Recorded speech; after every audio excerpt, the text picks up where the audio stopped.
बांधवर. पुन्हा काय केलं, हृदयबंधी खाना केला, आत विठ्ठल कोंडीला.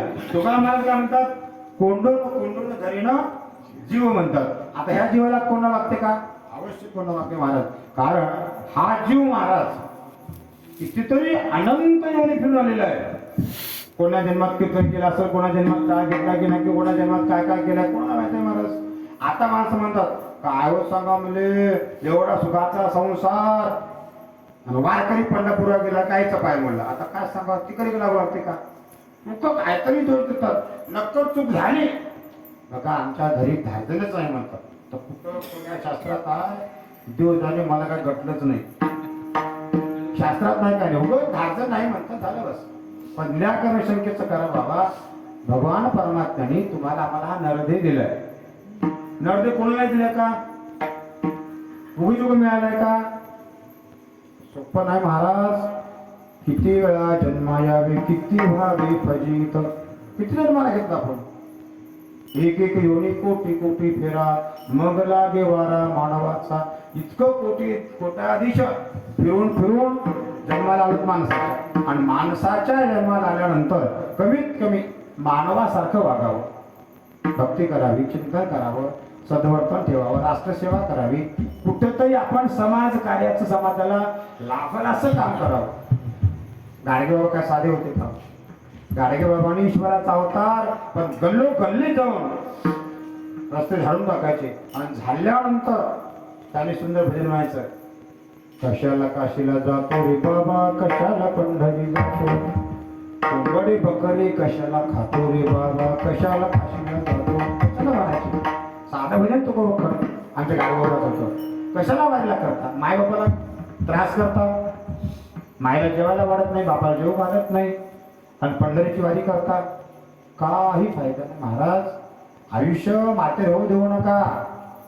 काही करून पोरं म्हणतात महाराज आमचं काय आत्ताच आयुष्य संपलं काय, पंढरी वारी करा म्हणाले आम्हाला, आता 70 म्हणाले आम्हाला, आमचं आता संपलं काय. मला लिहून दे, मग तू कमीत कमी 2025 मध्ये मरणार नाहीस, लिहून दे, जमते का.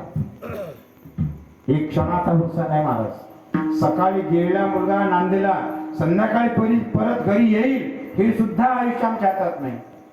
म्हणतात महाराज आमचं काय आताच काय पळून झालं काय, म्हणून नका. शेकई जन्म जन्मान जन्म कर्मा करी तोची ब्रह्म अनो हे बाबा. एक क्षणाचा भरोसा नाही, क्षणोक्षणी हाची करावा विचार, करावया पार सिंधू, नाशिवंत देह जाणार सर्व, आयुष्य का तो काळ सावधान. तुमच्या पायाभरून सांगितलं आयुष्य जाणार आहे, पण कोण्या दिवशी जाणार, जन्मणं आणि मरणं आपल्या ताब्यात नाही म्हणून बरं आहे. देवानं आपल्या ताब्यात दिलं असतं.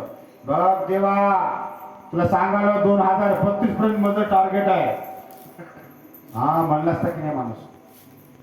आपलं नरदेव कसं आहे महाराज, एसटी मध्ये बसल्यानंतर नांदेडला जाईपर्यंत मोठमोठ स्टेशनरी गाडी थांबल्याबरोबर उतार म्हणते पेला खाली, संपलं तिकीट, उतार खाली म्हणजे उतरून जावं लागतं. तसं आमचं आयुष्याचं आहे. आमचं शतजन्म जन्मोनी कर्मा म्हणलंय किंवा शतवर्ष आयुष्य गणना, त्यामध्ये दुःख यातना काय सांगावं मला. अर्धरात्र गेलं आयुष्य संपलंय आपलं. झोपेमध्ये 50 वर्ष ना, जन्मताना 50 वर्ष, 100 वर्ष आयुष्यच आहे. याच्यामध्ये कधी भजन केला काय, कधी न केला काय, काय काय केलं देव जाणे.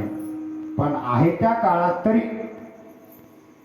जनाबाई म्हणल्यासारखं कोंडून कोंडून धरीन जीवन. तुकोबाला म्हणतात जीवाला कोंडून धरा, हृदयबंदी खाना केला, आत विठ्ठल कोंडीला.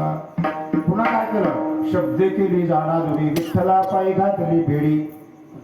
जणी म्हणे देवा न सोडिया विठ्ठला. अशा पद्धतीनं त्या जनाबाईने प्रयत्न केलं. तसं तुम्हाला भरपूर प्रयत्न करावे लागणार. आपला देव कसा आहे, गावात शिवभक्त होता, शिवभक्ताचं ध्यानच होतं. कंटिन्यू सकाळी जावं, पेराचे पाणी घ्यावेत, नदीला जावं, पाणी घ्यावं आणि पूजा करावी.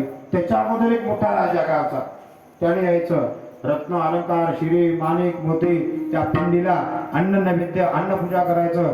सुंदर भात लाखोळी व्हायची, सुंदर पूजा करायची, बेलपत्र व्हायचं. आणि राजा पहाटे निघून जाऊन पुन्हा दर्शन 8 वाजता यायचं. तर सगळे बेलपत्र भात खाऊन टाकलेला रत्न माणिकमध्ये बाजूला फेकून दिलेलं राजानं पाहिलं. राजाने म्हणलं एवढा आता पिठा बरोबर करायलो मी, शिवलिंगाची पूजा करायलो, पण ती सोमवारी एवढं केली पूजा कोण आज करायला, असं त्या राजाला वाटतं. राजा काय केला, पाठी उठला, झाडावर बसला, दुरून पाहत पाहत कोण करायला. त्या गावचा एक भिल्ल आणि कोळ्याचा मुलगा पाटे पाटे याच्याकडे पात्र नव्हतं महाराज.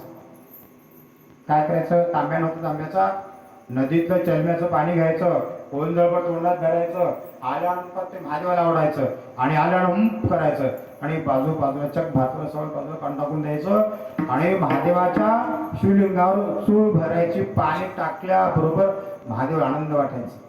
त्या राजाने घंटाभर पूजा केली, ब्राह्मण आणून पूजा केली, लाखोळी वाहिली, त्याची पूजा तेवढीच.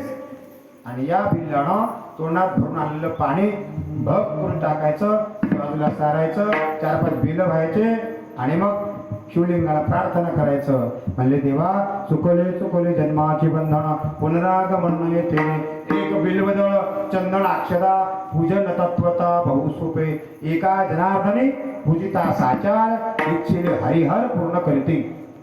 आनंद वाटला महादेवाला. काय म्हणले बिल्वमंगल, काय पूजा सुंदर आहे तुझी, काय करू म्हणले देवा, मला पात्रच नाही. पात्र नाही म्हणजे काय, घरी तांब्याचं हंडा नाही, घरी काय तामण नाही, घरी शिशू भरात नाही.